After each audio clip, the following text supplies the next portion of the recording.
bring your A game, it could all be over with, all for nothing.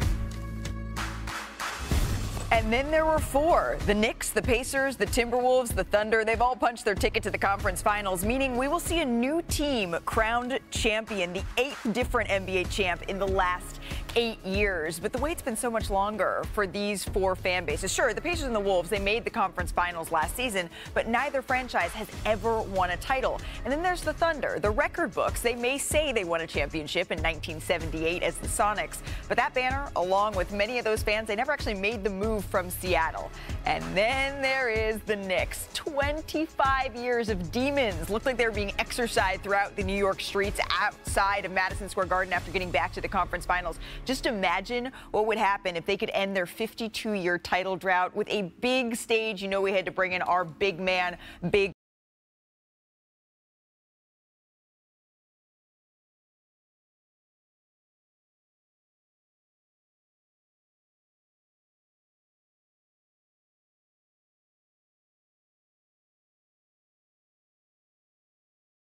Perk here. Perk, I'm curious what you see here when you're looking at the best player that's left here of these last four teams. Who is that? Oh, he's 6'2" and thick, and he go by the name of Big Body Brunson. That's who I'm thinking of, Malika. Right, second in the postseason and sixth in the postseason in scoring, second overall points in the postseason, and he's the most clutch player in the postseason, leading all players with clutch points. Here's the thing about Big Body Brunson. Not only will he get it done at home in Madison Square Garden,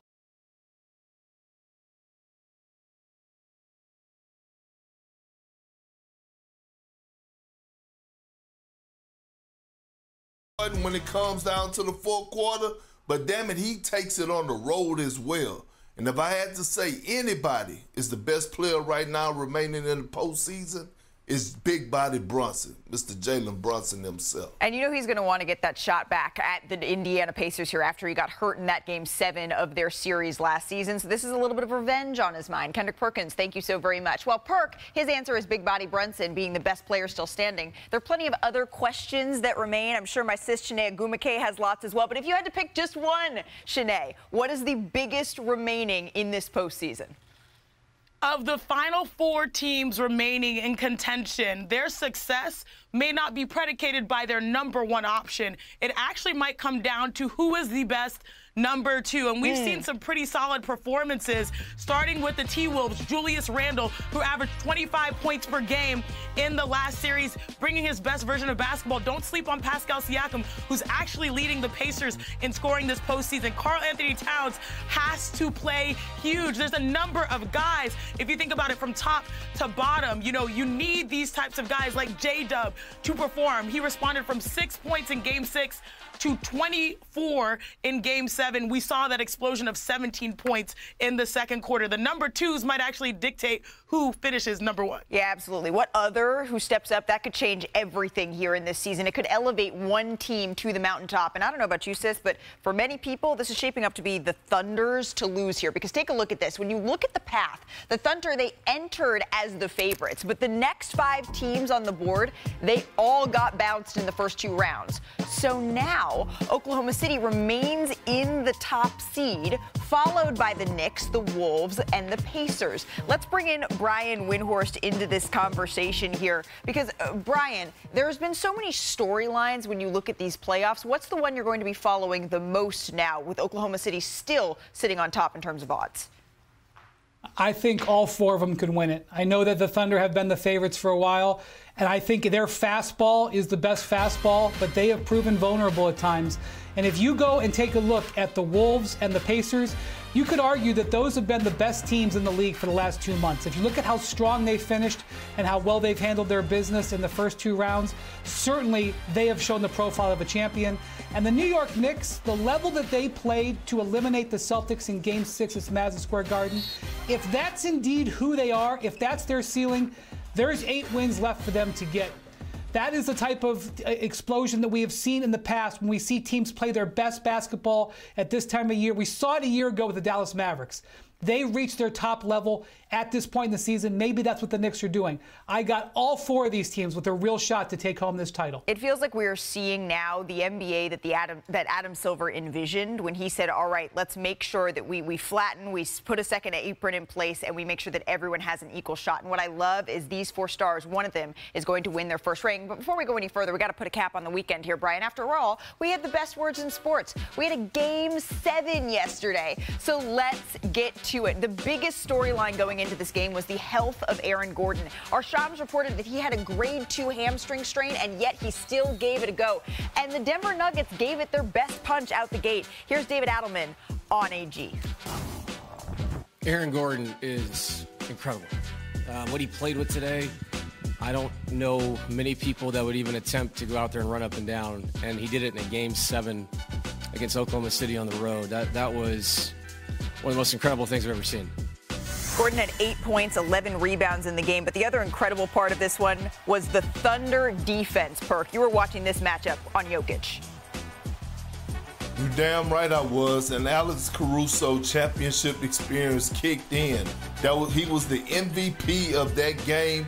His tenacity, his force set the tone, and all of a sudden we saw that Thunder defense that we've been watching all season long turn up in great fashion, especially when it came down to the deflections, the activity, the physicality. That's what they do. They were the #1 defensive team in the league for a reason. They scored 37 points off turnovers. It's the most by a team in a Game 7 since 1998. That brings us to our play of the game, brought to you by Dave & Buster's. The Thunder coming out in transition here. Cason Wallace finishes with the left-handed jam over Jokic.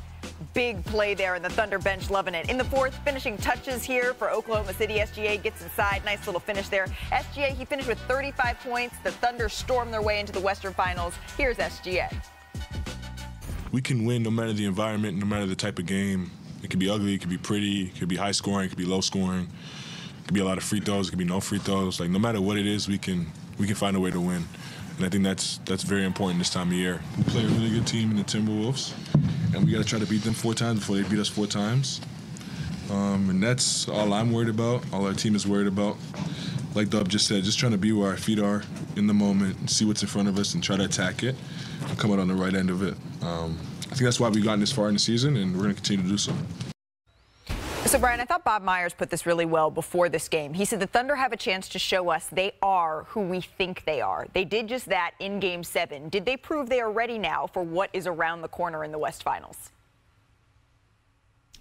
They said a lot with their Game 5 and Game 7 victories, because in both situations were the spot where they faltered last year. And look, this was a historically relevant moment for Shai Gilgeous-Alexander, not just for this season, okay? He is going to likely win the MVP in the next few days. Had he won that award and lost this game to Jokic and the Nuggets, no matter what anybody would have said, no matter what I would have tried to argue talking common sense, people would have always slapped an asterisk on that.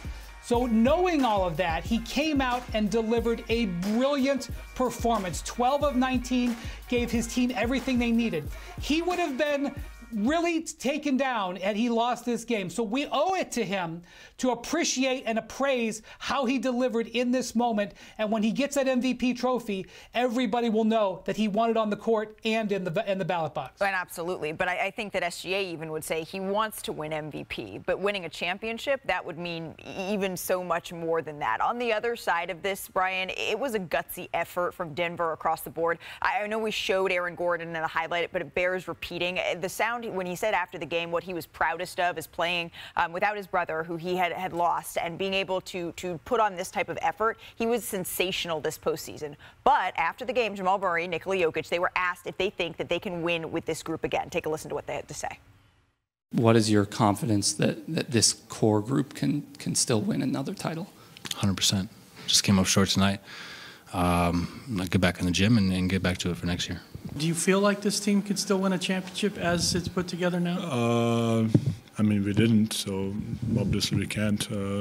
If we could, we will win it. So I don't believe in those if stuff. So we had the opportunity, we didn't win it. So I think we can't. But from now, like next couple of days, there's going to be a lot of beer probably. Hey, nothing wrong with tossing a couple